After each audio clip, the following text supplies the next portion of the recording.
Good day mga men, time check, it's 7 a.m. Setup done, so ready na tayo lumarga. Syempre pa, kasama natin si 30,000 winner ng scatter. Walang iba kundi si Boy Bigsot.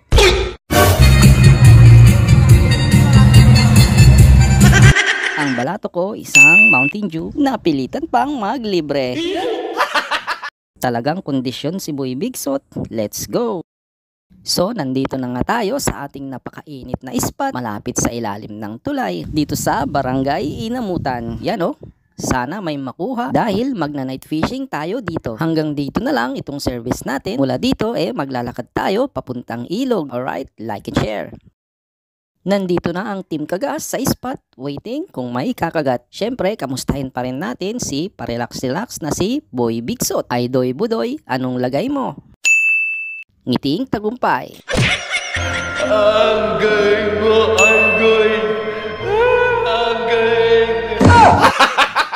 May baon pala kami dito, mangga at chichirya. Katol para iwas sa kagat ng lamok. Pag-antay lang kami dito hanggang sa dumilim. Kaya abangan ninyo ang aming night fishing, igat palos, hito hunting. Like, share, and subscribe. Gabi na nga mga men, ito na yung inaantay nating eksena. Aabot sa 3 kilo, tatansya ni Kagas, legit malaki ito. Inaangat na ni Boy Bigsot, ilapit natin ang camera. Panuorin natin si Boy Bigsot, inaalis niya yung taga dahil nilunok ng hito. Boy Bigsot to the rescue. Ito kunin mo to, teka.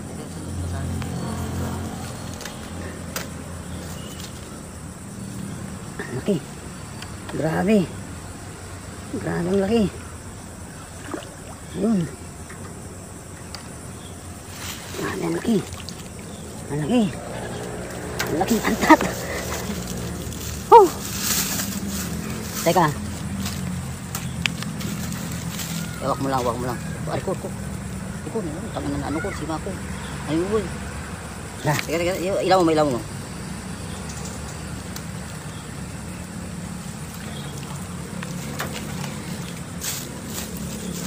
Sa kinain na din. Ilaw mo yan. Tatanggalin ko na. Teka lang, kunin mo to. Oo, okay, ilaw mo lang. Tatanggalin ko na. Hindi, muntik na. Hindi matanggal, ano?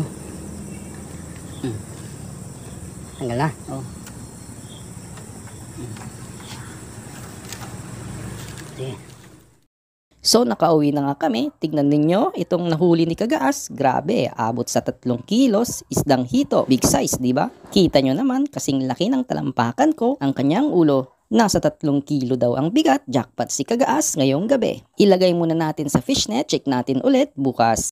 Kinabukasan, time check, 7 a.m. Ayan na nga si Kagas, at last, nag-face reveal na sa wakas.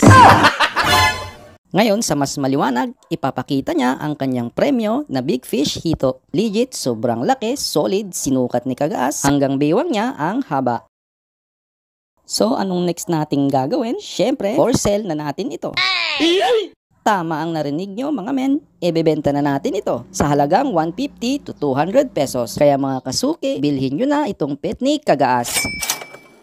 Alright, sold na. Sold na mga men ang hito ni Kagas. Binili sa halagang 150, binili agad ng kapitbahay.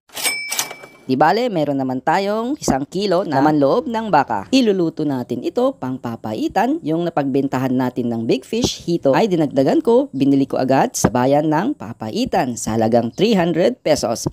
Matik, ilagay sa kaldero para pakuluan. Kumukulo na ang wow sabaw, tatadtarin natin ito ng maliliit mamaya. Tulad ng pagtadtad natin dito sa ingredients, sibuyas, bawang, luya, siling haba at onion leeks. All done, tapos na ang matadtad. Ready na para sa gisa-gisa sa mantika para lumabas ang aroma. Papaitan ng Pangasinan, ang galing. Oh men, solid na solid north, the best pangpulutan ulam, swak na swak din sa may hangover. Syempre, ang wow sabaw na pinagpakuluan ni Kagas, ihalo niya ulit para hindi mabawasan ang lansa. Oh no!